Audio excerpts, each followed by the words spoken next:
in your own opinion, yes, which of the ethnic groups own the largest businesses in your country? I think it's the Igbos from the east, because we're generally business oriented. So I think it's the Igbos that own most of the business here in Nigeria. Okay. Yes. Now, for a black person that wants to venture into business, yes, what advice would you give such person?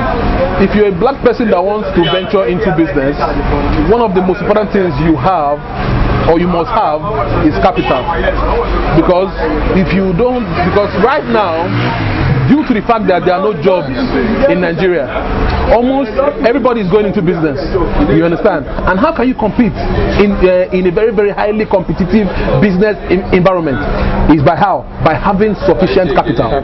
If you don't have sufficient capital, the business environment is too hostile.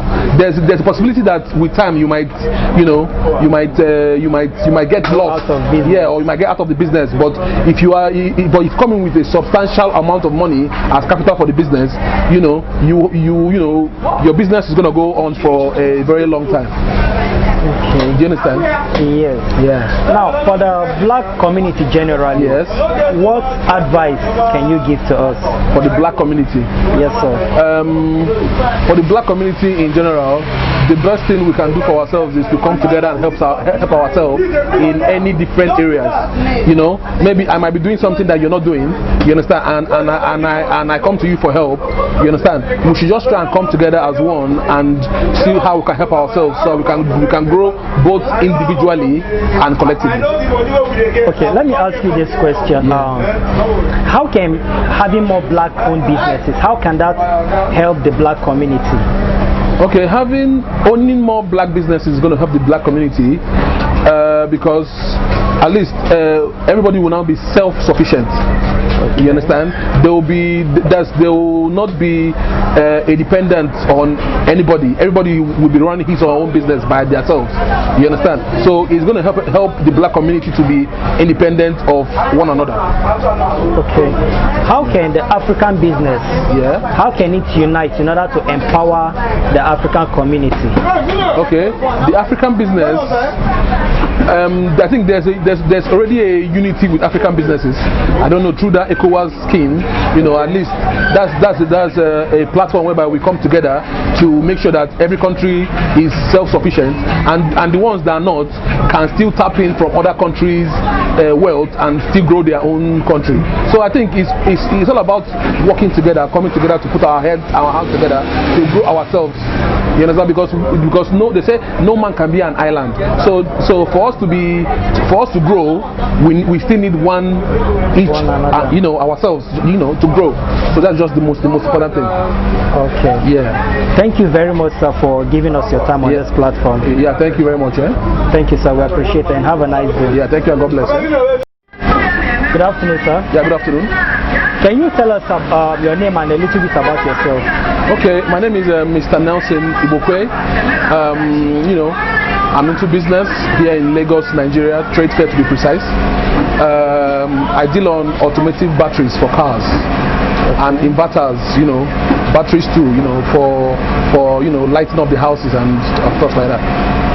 For how long have you been into business, sir? We've been into the business of batteries for over 10 years. Wow. Yes. So can you share some of your experiences, the journey so far for the past 10 years?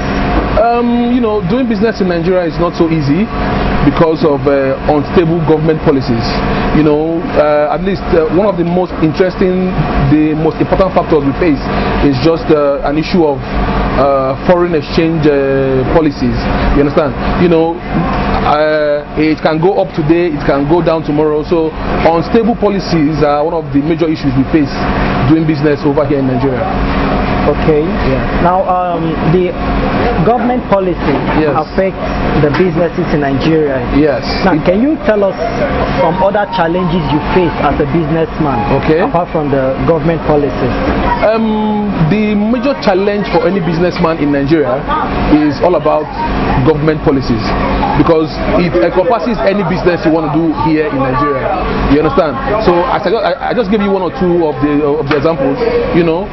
they can wake up one day and bring up one or two policies that are not favorable to Nigerian businessmen. So, but just the most important thing is just the policies. They are not stable. You understand? So, if you can have a particular policy going on with each sorry, that's having a consistent policy. With each passing administration. You understand? Then we can go forward. Okay. Yes. Now, as a black-owned business, yes, what do you think can help the black community when black people own more businesses? Yes. How do you think that can affect the black community?